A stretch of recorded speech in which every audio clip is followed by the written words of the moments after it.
নবম এবং দশম শ্রেণীর শিক্ষার্থীরা দেখো, আজকে আমি তোমাদের আরো একটি ব্যতিক্রম ধর্মী মৌলের ইলেকট্রোবিন্যাস শেখাবো। গত ক্লাসে আমি শিখেছিলাম ক্রোমিয়ামের ব্যতিক্রম ধর্মী ইলেকট্রোবিন্যাস। আজকে শিখাবো কপারের ব্যতিক্রম ধর্মী ইলেকট্রোবিন্যাস। পরীক্ষায় কিন্তু প্রায়ই আসে যে ক্রোমিয়ামের ইলেকট্রন বিন্যাসটা 3d9 4s2 না হয়ে 3d10 4s1 হয় কেন? অনেকে কিন্তু মনে প্রশ্ন থাকে কেন হয়, এর আসল কিন্তু কারণ তোমরা জানো না। আজকের ভিডিওটা দেখলে ভাইয়া তোমার এই সংক্রান্ত আর কোনো প্রশ্ন থাকবে না। তাহলে চলো আমরা আজকে কপারের ইলেকট্রন ব্যতিক্রম ধর্মী ইলেকট্রন বিন্যাসটা শিখে ফেলি। আমরা জানি যে কপারের পারমাণবিক সংখ্যা কত। কপারের পারমাণবিক সংখ্যা হচ্ছে 29।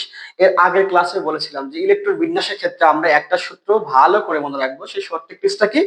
যে S S PS PS DPS DPS FDPS FDPS. এই সূত্রের সাহায্যে তুমি চাইলে 118 নাম্বার মৌলের ইলেকট্রন বিন্যাস কিন্তু করে ফেলতে পারো। তাহলে কপারের ক্ষেত্রে লাগবে কোন পর্যন্ত? কপারের ক্ষেত্রে যে পর্যন্ত লাগবে সেগুলো আমি লিখে ফেলি, যে এস এস, এরপরে কি বলতো পিএস পিএস, এরপরে হচ্ছে ডি। এই পর্যন্তই কিন্তু আমার লাগবে আর কি। এবার দেখো, দেন আমরা যে কাজটা করব সেটা হচ্ছে প্রথম এর জন্য 1, এরপরে 2, এরপরে 3, এরপরে হচ্ছে 4। ওকে, 2s, এরপর 2p, পরের পিঠটা হবে কি 3p, এটা হচ্ছে আমার 3d। নেক্সট আমার যে কাজটা হবে সেই কাজটা হচ্ছে প্রত্যেকটা অরবিটালে আমরা যতগুলো ইলেকট্রন ধরে সেই ইলেকট্রন দিয়ে পূর্ণ করে ফেলবো। দেখো, এস অরবিটালে কয়টা ইলেকট্রন ধরে? দুইটা। এস অরবিটালে দুইটা, যেখানে যেখানে এস আছে তোমার সেখানে দুইটা করে ইলেকট্রন দিয়ে দাও।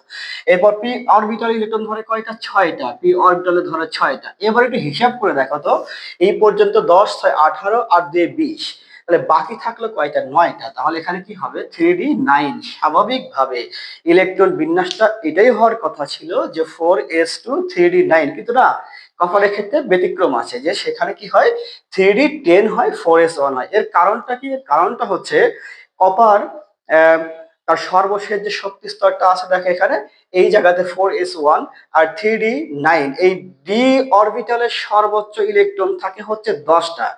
এই 10টা ইলেকট্রন থাকলেই শুধুমাত্র সেই অরবিটালটা কি স্থিতিশীল কাঠামো লাভ করবে। কিন্তু এর কাছে তো ভাইয়া ইলেকট্রন আছে 9টা, তাহলে তো সে স্থিতিশীল কাঠামো অর্জন করতে পারবে না।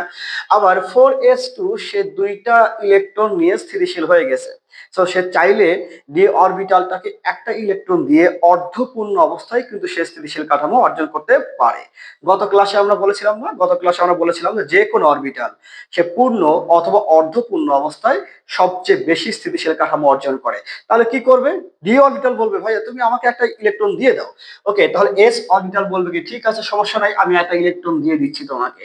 তাহলে ডি অরবিটালকে যদি একটা ইলেকট্রন দিয়ে দেয় তখন তার ইলেকট্রন সংখ্যা দাঁড়ায় 10টা। দেখো, তার ভিতরে ইলেকট্রন থাকেই কয়টা বলতো? 10টা। তাহলে সে কিন্তু স্থিতিশীল কাঠামো অর্জন করে ফেলছে।